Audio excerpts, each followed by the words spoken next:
And some of the final cars that I test drove were a Nissan 370Z, and those are very reliable track vehicles with some very simple mods to prevent fuel slosh. But for me, visibility is very important. So with having mobility issues in my neck, if there's a blind spot in a vehicle, I can no longer just move to compensate for that. That's kind of a bigger deal for me now. Camaros have very bad visibility. I did drive a few of those. I've driven those previously as well. I don't like them enough to get over the visibility and to justify how bad the visibility is. And the 370Z had a lot of visibility issues as well. Also, it was from a dealership. They got it on a trade-in. This car was the cleanest Z I have ever seen. And it is probably the cleanest used car I have ever seen. You could tell with how clean the engine bay was and how completely oxidation-free the whole engine block was. This car had never seen rain and was in a garage its entire life. It was immaculate. There was one ding on the entire car. It was like the size of a dime and it blended in perfectly with the paint. None of the paint was chipped. There were no scratches. It was a fully optioned car. I almost bought it only because of how clean it was, despite the fact that I wasn't crazy about the visibility. The Z cars aren't exactly light cars, so that was a little bit of a deterrent, but I actually really liked the driving experience. I liked how the car handled, and for me, that was enough to overcome the fact that it was less power than the Mustang and that it was a heavier car and that the consumables would be a little more expensive long term. That said, the sales guy I had was like probably fresh out of high school or in community college or something. Didn't really know a lot about cars, and I'm kind of like the just shut up and let me drive it type. And he was like, oh yeah, like what do you think about that acceleration? Like honestly, like it's slower than my last car. And he was shocked that I wasn't amazed by this thing's like 330 horsepower. I get that a lot of people buy those as like their first performance car, especially in the used market at like the low $20,000 price bracket. But for me, I made it very clear that I kind of know what I'm looking for and that I know what I want and that I have clear plans for the car. And this guy was the opposite, where he had no knowledge whatsoever, but also didn't know how to shut up and was quite annoying, to be honest. So they were being very pushy, which is an immediate red flag for me to not buy a car even if I like it from a dealership. And they were doing the whole, well, what do we got to do to get you to buy this today? What's the price? So admittedly, I lowballed them. I think the car was listed at like $22,000 or $23,000. And I was honest with them. I said, look, I'm driving another car immediately after this, and I'm test driving my dream car tomorrow. I really like this car. It's clean. It's got the options I want. But quite frankly, there's not a line of people out the door looking at this car right now. So for me to justify buying this, it has to not only be a good enough deal for me to want it, it's got to be a good enough deal that I turn down driving my lifelong dream car. So I think I offered him something low but not unreasonable, something like $19,000, and they threw up their arms and huffed and puffed. And I kind of said, look, I didn't expect you to take that today. If you're open to negotiations, that's great.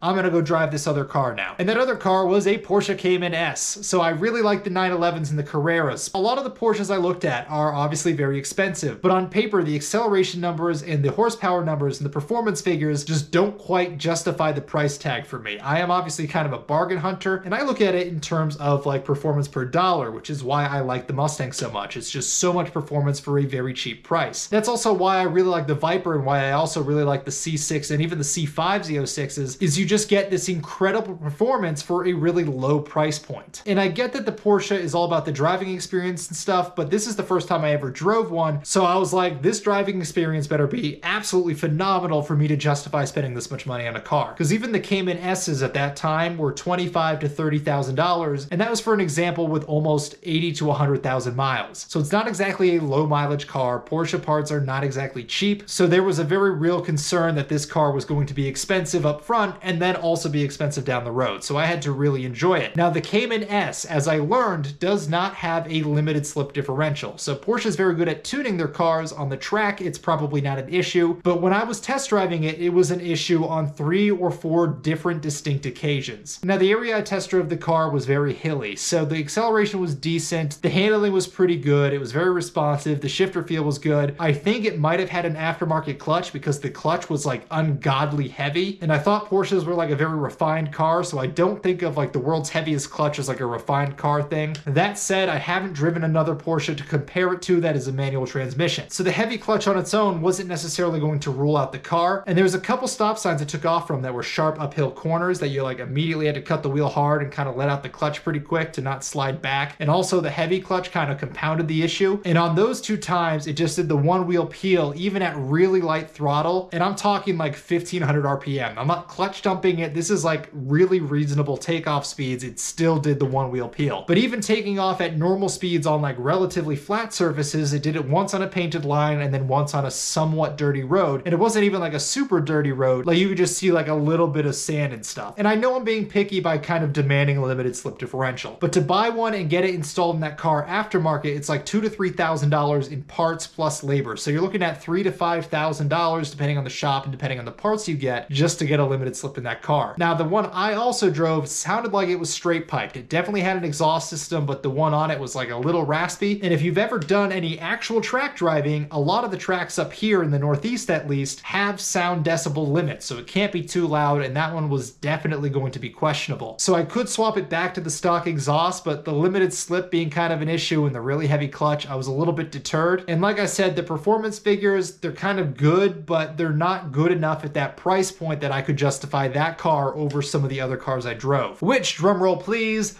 brings me to the next day when I got to drive my Viper, which is actually the one I ended up purchasing.